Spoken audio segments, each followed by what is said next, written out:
So, we all know about debt, but is there such a thing about good debt and bad debt? Stay tuned to find out.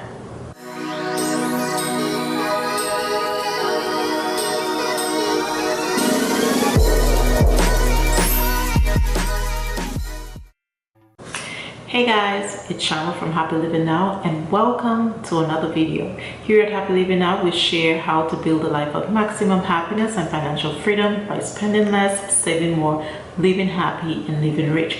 So if you're interested in learning some tips and tricks on how to live your best, happy and rich life, whatever that means for you, you're at the right place. So go ahead and hit that subscribe button below and don't forget to hit that notification bell as well so you don't miss out on future videos like this. Alright guys, so in this video we're talking about bad debt versus good debt, whether it even really matters at all, as long as you have debt, whether it's good, whether it's bad, whether it even makes a difference.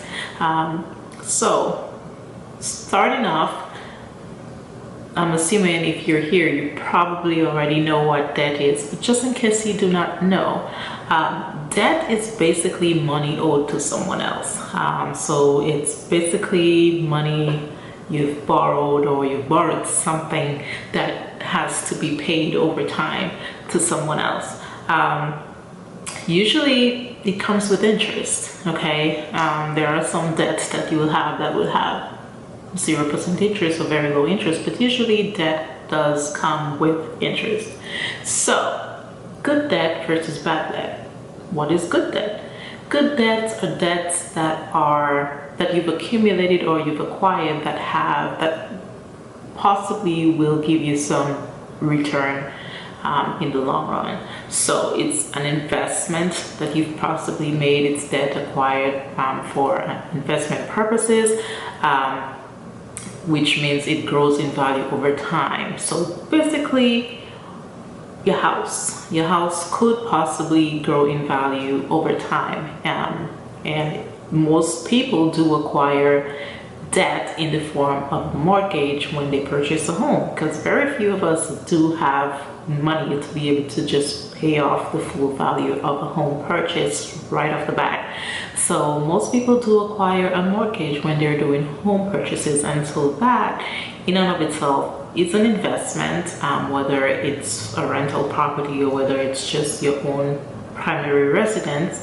That's a good investment that you're making with the hopes that in the long run it's gonna either have some value returned back to you, in the fact that hopefully as you pay off your mortgage that the value of your house will increase, and then at some point if you look to sell it, that's value that you would get back in terms of equity. Or if it's a rental property, that's another good investment that you've made, because it's a property that's going to generate income. Okay, so again, a mortgage is considered a good debt, but that's based on the assumption that your home value will possibly increase over time, therefore giving you a return on your investment. Okay, it also, another good debt may be something that may be tax deductible. So again, your home is most likely tax deductible. When you file your taxes, there are certain things you could deduct from your taxes when you file your taxes. So that's another good investment or good debt. Student loans is another one. Now hold up, before you come for me, it depends, okay? And a lot of these things really depends, but I would say student loans is another good debt. Why? Because most times student loans do come with relatively low interest rate. Okay, rarely have I seen any person with interest rate that's very high. So student loans, most likely than not, comes with very low interest rate, as well as just like your mortgage or your home. It is tax deductible, or maybe tax deductible depending on your income, the amount of income that you're making. And one of the key important things here why student loans may be considered good debt is because it enhances your career opportunities, which means it increases your earning potential. Most likely, I'm not saying the higher or the greater the amount of your student loans, the better your chance of obtaining, a career, a good career opportunity. But usually, say for example, you went to school to become a lawyer or a doctor, law school debt could be quite high. Let's just say that, especially if you go to a private law school like I did. The debt that you're going to accumulate for a law degree will be high, but in return, your earning potential increases because you've now gone to a higher level of education, you've received graduate level education, and your earning potential has now increased, and you're more likely to have more career opportunities as opposed to maybe not having a degree at all. Now, I'm not saying that you have to have a degree to be able to get a lot of money. I'm not saying that at all, but I am saying most times if you do incur student loans, chances are the greater number or the higher your student loans is, like if you became a doctor or you went to law school, the chances of your career opportunities being greater. Okay? Now, what is bad debt? Bad debt is incurred to purchase something that either quickly depreciates in value or gives you no return in value at all in the short term or the long term. So, if you use your credit card to purchase clothing items, those are basically items that are going to depreciate in value over time. They're not going to give you any return on your purchase or what you spent on it. Yeah, you might be able to sell it in the future and get some money for it, but typically you've paid more than you would be able to sell it for. So bad debt is debt incurred on items that you've purchased that either quickly depreciate in value, they do not generate long-term income at all. They often come with very high interest rates as well. For example, credit cards and personal loans, those typically fall in the category of bad debt because you get no good value or no return on your investment or what you've spent. Another example of bad debt could be a car. Now, a car purchased for personal use could be considered bad debt. On the other hand, if a car is purchased for business purposes, it may not necessarily be bad debt because it's something that you may be able to deduct on your taxes. It may be tax deductible because it's related to your business. You use it for your business, even though sometimes you might also use it for personal purposes. But a car that you've just purchased for your own pleasure and personal use would oftentimes be considered bad debt because it is an asset that oftentimes, most likely than not, depreciates in value.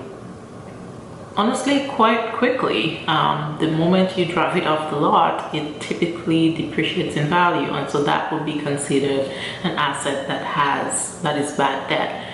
Payday loans or cash advances, those are bad debt. It's debt you've gone into to obtain money, and you've obtained money from a lender, and now you have a fee, and you're obtaining that loan with the hopes that by the next time payday comes, you're able to pay it off. But why did you go off and get a payday loan in the first place, or a quick cash advance? It's because when the last payday came, you were not able to pay whatever it is you went and obtained that payday loan for in the first place. And so most likely than not, next payday, you're not going to be able to now be able to repay that payday loan.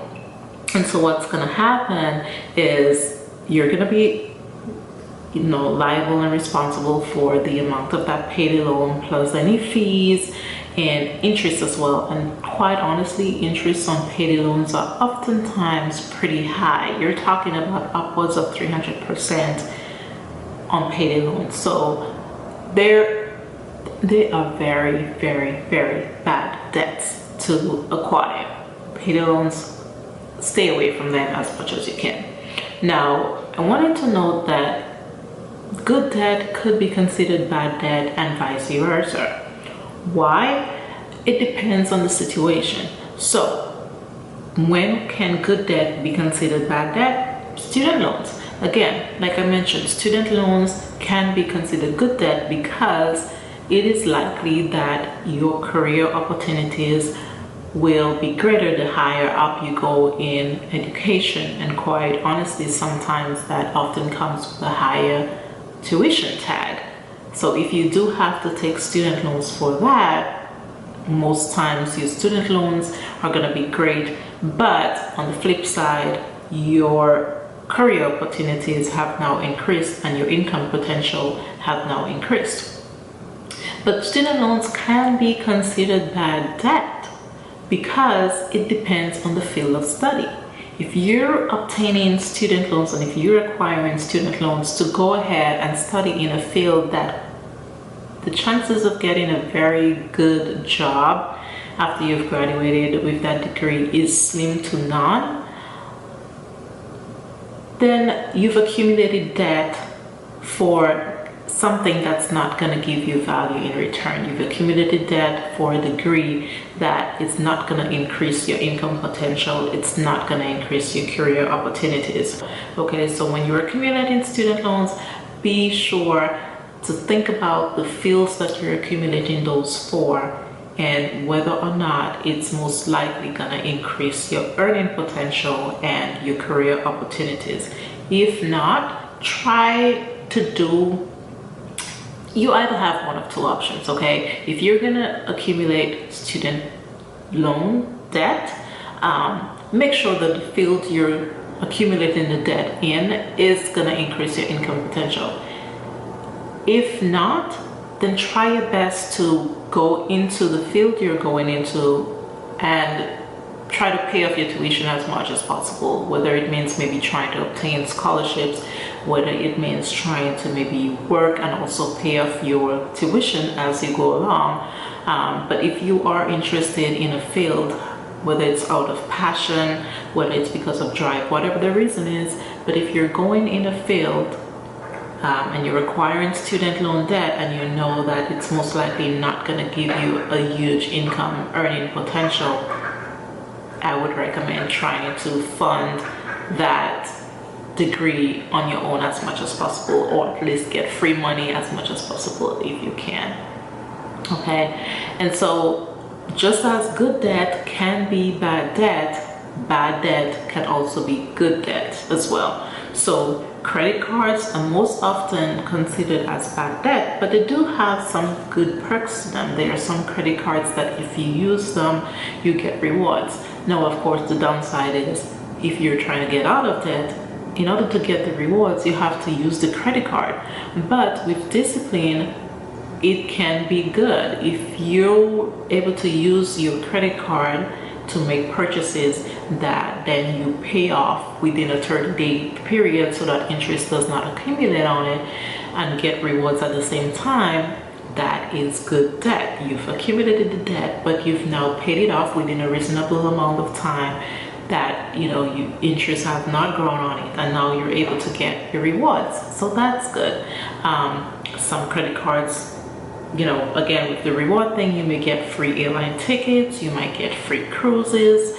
Cashback rewards are typically the bigger reward that a lot of credit cards are known for. You use your credit card for a purchase, you might get 1 to 2% cashback for certain purchases that you make. But some cards actually do offer 1 to 2% cashback on all types of purchases you make. So those are good rewards, but again, I would say be mindful of being disciplined. If you are in debt, don't let the fact that you could possibly obtain rewards on your credit card be a driving force for you to use your credit card. Be mindful of your purchases. Try your best to pay those off within a reasonable time period so that interest does not accumulate on it if you're gonna do that to obtain cashback and reward benefits. Okay, so that is my take on good debt versus bad debt. There is good debt and there is bad debt, but just be mindful that the lines between the two is very, very blurred, and one can quite easily and quickly become the other. Alright guys, that is it for this video. I hope you guys enjoyed the content. If you have any questions or comments, leave them down in the comment down below. Let me know your thoughts as to whether you think it even matters whether there is good debt or bad debt, or whether once you have debt, that's all that matters. I hope you guys enjoyed the video. If you liked it, go ahead and give it the thumbs up and share it so that your friends may see the content as well. And don't forget, go ahead and hit that subscribe button and hit that notification bell as well so you don't miss out on future videos like this. Stay tuned. I hope to see you guys in the next video. Until next time, continue to be you, be unique, and be the master of your life's masterpiece. Bye guys.